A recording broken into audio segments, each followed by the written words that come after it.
春是一场冒险的旅行，每个人都是这场旅途中的博弈者。途中的风景可能或凶险，或启闭，但是如果你不启程，怎么知道前方的道路不是如你所想的那般美好？曾经有这样一句话令我感触颇深：哪有什么岁月静好，不过是有人在替你负重前行。这个世界上总有人在训练吃苦，在用青春为这个国家撑起一片蓝天。大家注意表情和神态，要让我从你的眼神里看到军人的彪悍和血性，看到你们对旗帜的尊崇和热爱。这个正不走，就是振奋所有战士的斗志，要走出千军万马的这个气势来。抓住机会找感觉，坚持下去，只要别人能，我也能。65、67、64。腿疼，不疼。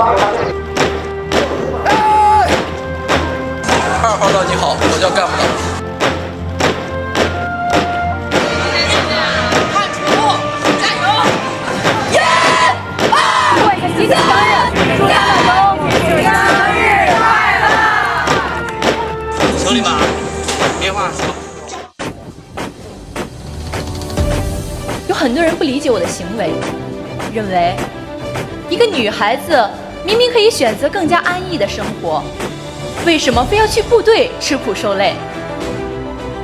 因为他们不知道，当一个人的青春和拼搏可以和国家形象联系在一起的时候，那该是一件多么荣耀的事情啊！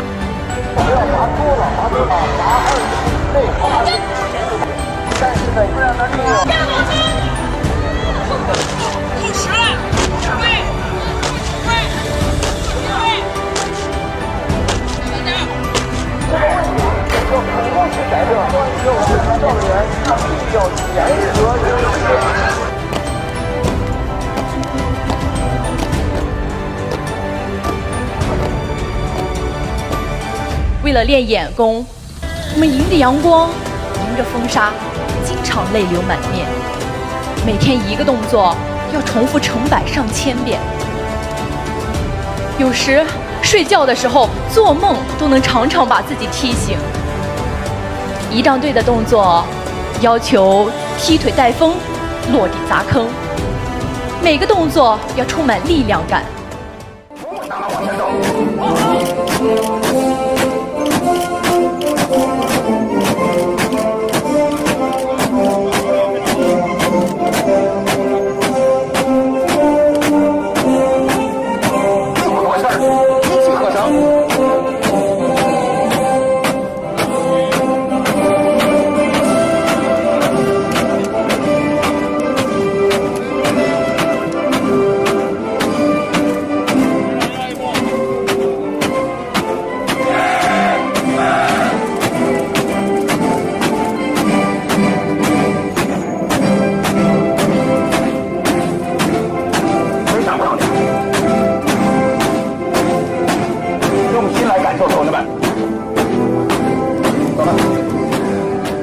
仪仗重于生命，事业高于青春，始终以献身仪仗为国争光的铮铮誓言来展示大国仪仗的风采。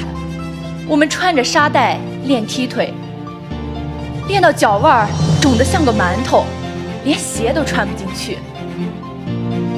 然而，练兵场就如战场，没有男兵和女兵之分，只有一个共同的名字，那就是军人。你们没有见过他们每天上训练场是什么样子。前段时间特别热的时候，整个身体全部都在流水，流到地上能一滩，全是汗。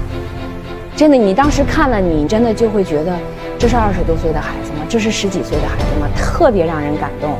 大家就是在踢分列式的时候，都是踏着自己的汗过去的。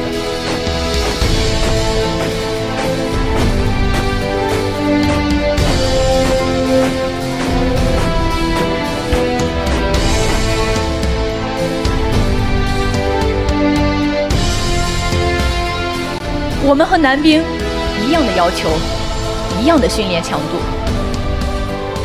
作为全军唯一一个男女混编的受阅方队，我们要和男兵踢一样的高度，走同样的步伐。为了标旗，本就肩窄的我们要一直抬着臂肘，保持3小时不动。为了做到肩枪1小时不变形，端枪走100步不松劲，我们在原本7斤重的礼宾枪上再挂一个3斤重的水壶来锻炼臂力。我的身高是1.74米，在女队员当中属于偏矮。女队员的身高要求是1.73米到1.8米，就是我们自己知道，从训练场走上阅兵场，一步一步过来是多么的不容易。我们为了保证整个队伍的整齐，比如说踢腿高度，所有人都要达到35厘米。那你同样，你1.85米的个子踢到35厘米，可能我抬腿的角度小一点就可以了。但是女队员，我1.73米，我踢到35厘米，力度、速度要求都比男兵要大，所以为了达到这个，对于女孩来讲还是付出辛苦要多一些。即使是在生理期，大家也会咬着牙坚持训练，没有一个人想过要放弃。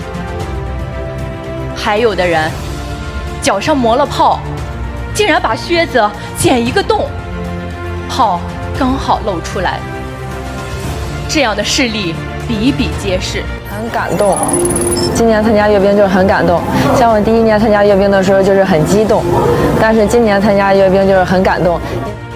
训练最累的时候，每天要走13公里，15万步。一个健康的人都很难能坚持下来，很难想象一个女孩子该有多强大的毅力和信念。谁说女子不如男？古有木兰替父征战，今有仪仗女兵为国争光。因为我觉得这次阅兵对我来说也非常难得，然后也比较珍惜这次机会。然后当时感觉自己身体受伤之后，就觉得会影响这次任务，所以就特别崩溃。一群有情有义的人在干一件特别有意义的事，然后就是我们现在所做的事情，就是大家每天在一起在操场上一起拼搏、一起努力的样子，我觉得这是最好的样子。所有的劳累烟消云散，取而代之的是一种自豪。内心真的体会到了那种力量，那是仪仗兵的力量，更是大国外交的力量，是世界一流军队的力量，是中国的力量。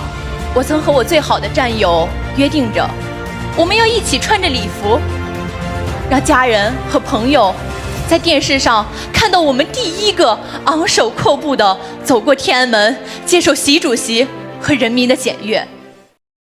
仪仗方面，我靠！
腿疼。